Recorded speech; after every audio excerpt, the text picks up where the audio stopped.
Sometimes when I come to my Bible reading, I have a particular passage in mind. Sometimes I just open up and see what's there. And other times, like today, I have a particular book, a chapter, and a verse that's in my head. And I'll turn to that and see what's there.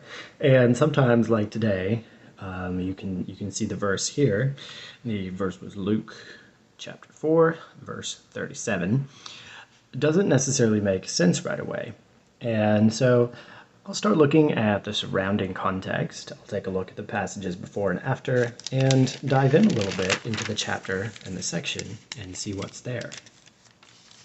This is really interesting to me because Luke chapter 4 includes this passage. This is the quotation Jesus made from the prophet Isaiah. One of the first times he was teaching back in the synagogue, and he said, where is it? Today this scripture has been fulfilled in your hearing. And this is the scripture. It's the Spirit of the Lord is upon me, because he has anointed me to proclaim good news to the poor. He has sent me to proclaim liberty to the captives and the recovering of sight to the blind, to set at liberty those who are oppressed, to proclaim the year of the Lord's favor. And I love that that's there at the beginning of this passage that we're looking at today, because those words are very meaningful to me. I think that Jesus' mission is still the same, and I think that he's still working through us. So we have chapter 4. This is the beginning of Jesus' ministry. Right before that, we have the story of John the Baptist and the standard genealogy, which notice, look at this. We have the son of Seth, the son of Adam, the son of God. Really interesting how it comes all the way back there. And again, this is Luke. This is one of the writers of the four Gospels, and this is the one who gives us the Christmas story in all of its full and rich detail. So here we are in chapter 4, Jesus beginning his ministry, and we're coming up to verse 37, and reports about him went out into every place in the surrounding region. I'm just going to turn back here and contrast this. Let's see.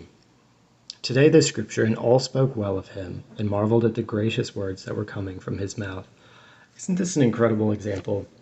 I would like to see some Christian teachers who are the kind of people that all people speak well of. Though, in Jesus' case, that didn't last forever. Is not this Joseph's son? And Jesus said to them, doubtless you will quote to me this proverb, physician, heal yourself.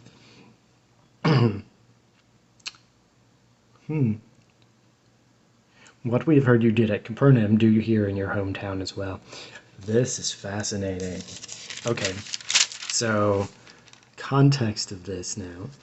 Jesus, he's returning in the power of the Spirit after his temptation in the desert.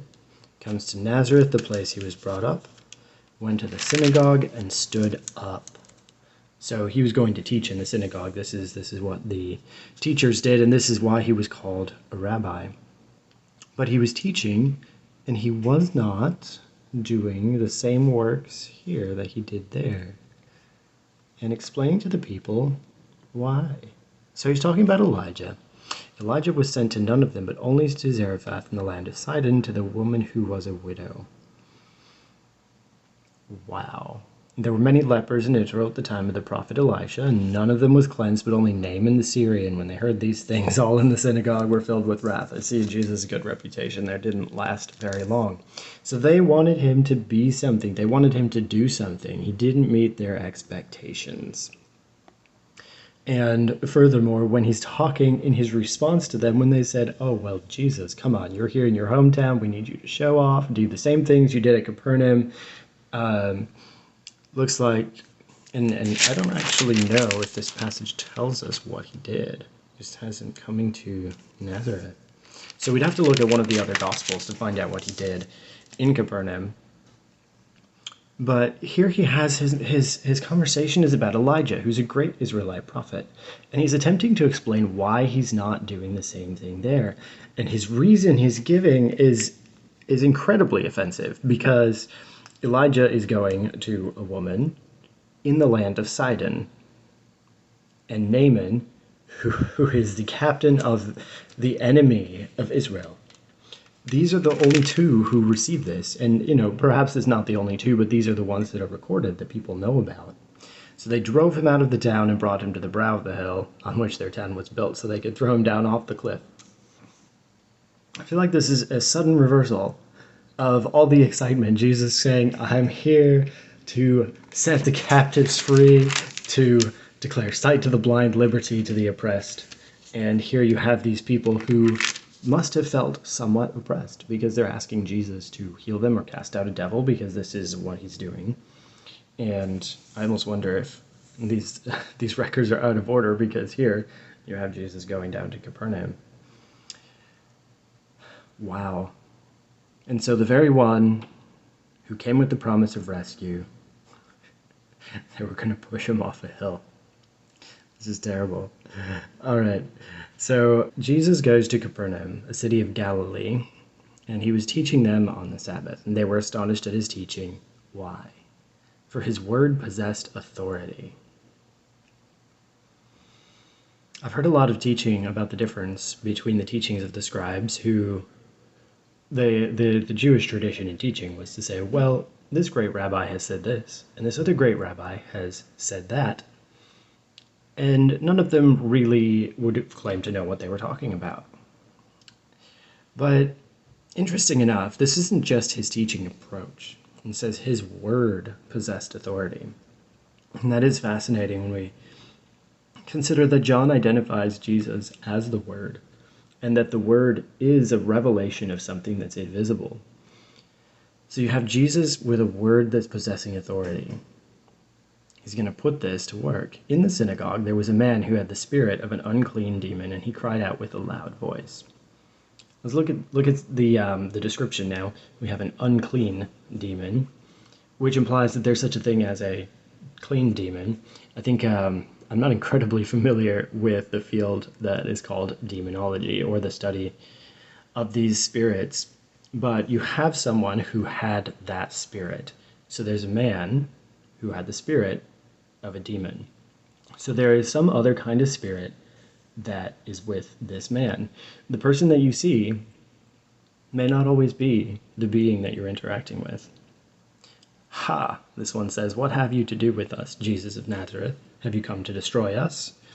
And I wonder what kind of us he's referring to. Ha!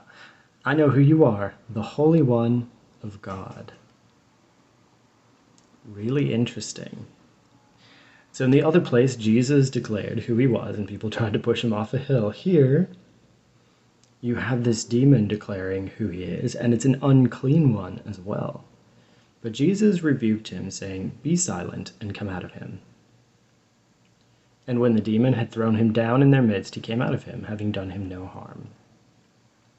Now again, what is not written here is really interesting. Or rather, what is. Because why would the author say the demon came out having done him no harm? Unless there was also a chance that it would have come out having done him harm. They were all amazed and said to one another, "What is this?" See that? What is this word? Wow. His word possessed authority, and here's this example, and the people are saying, "What is this word?" For with authority and power, he commands the unclean spirits, and they come out. Wow. So it wasn't his teaching. His teaching over here is great. Everybody's like, "Wonderful. This is so cool. You know, you're the cool teacher from our hometown." And then a minute later, they're about to throw him off a cliff. And then here, he's teaching. They're astonished. You imagine people, astonishment, just sitting with their mouths gaping open. What is going on? Who is this? What's happening? But really, their astonishment was at the word. And this word had authority and power.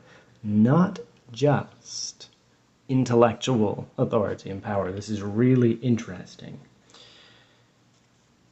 There's something to do with the physical and something to do with the spiritual, because there's a person with the body of a man, and the spirit that Jesus interacted with was not the spirit of that man. The spirit was something else. And he said, "Be silent and come out of him." Wow.